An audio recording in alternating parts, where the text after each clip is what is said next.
Good evening. In today's video presentation, I'm going to talk about growing tomatoes in grow bag in large numbers, like the one you're seeing in the video. This tomatoes were grown last year in my organic terrace garden. Let me explain how I did it to get a bumper harvest. I mean, huge bunch of tomatoes, as you're seeing in the video. Total, there are about 8 grow bags had transplanted and grown these tomatoes. To start with,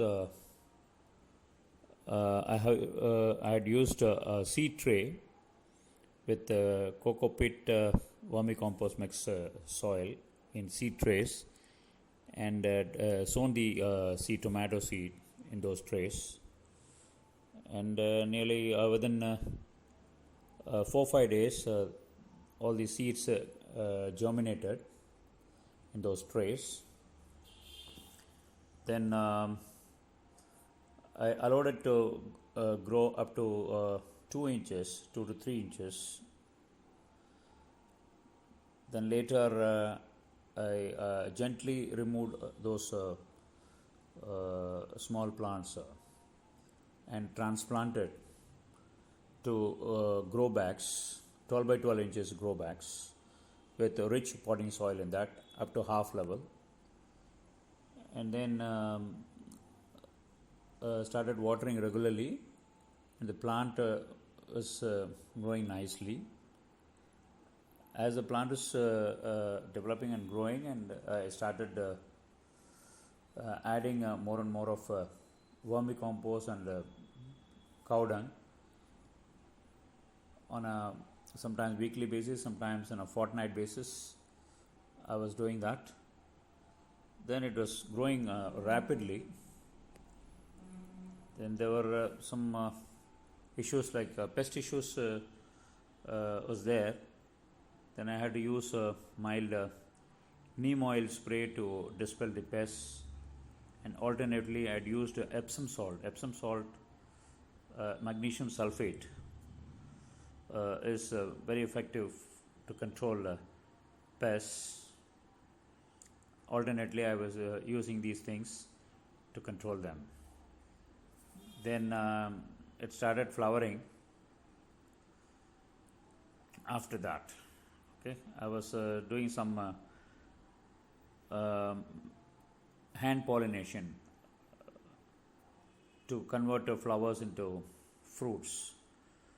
Hand pollination, nothing but you just have to flick, gently tap the flower at least 15 to 20 times, so that within you keep repeating it for 2-3 days.